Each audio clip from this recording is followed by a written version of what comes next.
Hello, good morning students. Today I am going to teach you the topic friction. That is a type of contact force. So let's start friction. The friction is what? The definition of friction is what? It is a type of force. It is a type of force. Which type of force? Contact force. Which opposes any relative motion. Which opposes, it means opposite direction से लगता है, जिधर motion होता है उसके just opposite direction में लगता है. Between two objects that are in contact with each other. चूंकि कांटेक्ट होगा इसीलिए ये क्या है, कॉन्टैक्ट फोर्स है. यदि कोई बॉडी इधर से मूव कर रही है, ठीक है, इधर से मूव कर रही है, तो उसके अपोजिट डायरेक्शन में क्या होगा, ये फोर्स काम करेगा और उसके मोशन को क्या करेगा, उसके मोशन को स्लो करते जाएगा. और finally due to frictional force the body will stop at a point. Okay, तो वो हमेशा, यदि ये आपका मोशन है तो फ्रिक्शन फोर्स कहाँ से लग रहा है, opposite direction. Is it clear? यदि बॉल लुढ़कते हुए जा रही है तो उस पे अपोजिट डायरेक्शन में फोर्स काम कर रहा है, इसलिए धीरे धीरे उसकी स्पीड कम हो जाएगी और वो फाइनली स्टॉप हो जाएगा. ठीक है, एग्जाम्पल आप देखो, a moving ball stops when the externally applied force has been removed due to friction. जो आप बाहर से उसको किक किए और वो मूव करने लगा बॉल, ठीक है, लेकिन जैसे जैसे फ्रिक्शन के कारण उसका फोर्स कम होते जाता है, वो फाइनली क्या हो जाता है, स्टॉप हो जाता है. ठीक है, it is a contact force. It is a contact force that always oppose और tends to oppose any relative motion between the two surface in contact. ये देखो, आपको दिया हुआ फिगर में ये डायरेक्शन ऑफ मोशन है, इधर बॉल लुढ़कते हुए जा रहे हैं और इसके अपोजिट डायरेक्शन में क्या हो रहा है, फोर्स ऑफ फ्रिक्शन वर्क कर रहा है. ठीक है, तो ये एक टेंजेंटाइल डायरेक्शन होगा. ठीक है, टच करते हुए. Cause of friction.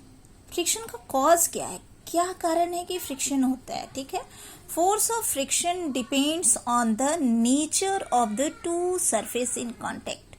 फोर्स, जो फ्रिक्शन का फोर्स है वो नेचर पे डिपेंड करता है. ठीक है, नेचर कैसा है, वो सरफेस स्मूथ है या रफ है. स्मूथ है तो फ्रिक्शन कम और रफ है तो फ्रिक्शन ज्यादा. It means more roughness more friction. All surface have roughness on them.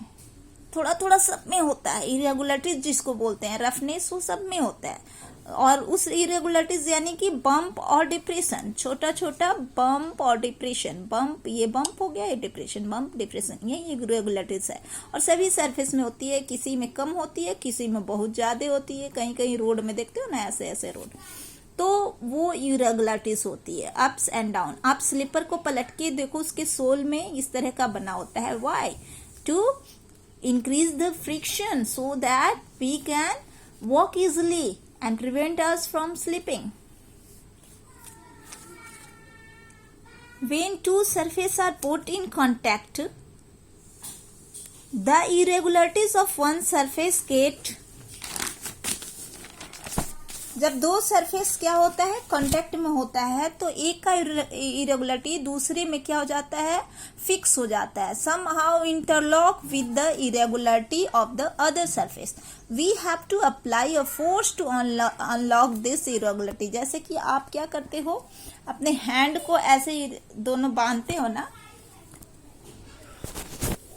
आप देखो ऐसे, तो इस तरह से क्या होता है, यहाँ पे इंटरलॉकिंग. इसी तरह से इरेगुलरिटीज के बीच में क्या हो जाती है, इंटरलॉकिंग हो जाती है. ठीक है, तो फिर उस फ्रिक्शन को जो आप फोर्स लगाओगे ताकि वो इंटरलॉकिंग खत्म हो, तभी वो बॉडी मूव कर पाएगी. ठीक है ना. Apply a force to unlock this irregularities. ठीक है, और इंटरलॉकिंग को हमें तोड़ने के लिए फोर्स अप्लाई करना होगा of two surface in contact. And thereby to enable them to move with respect to each other. यदि कोई ऑब्जेक्ट आप रखे हो और उसको उठाना चाह रहे हो तो आपको इस इंटरलॉकिंग इतना फोर्स लगाना होगा कि ये इंटरलॉकिंग खत्म हो जाए, तभी वो मूव कर सकता है। ठीक है, it is the interlocking of irregularities that is the basic cause of friction. तो what is the cause of friction?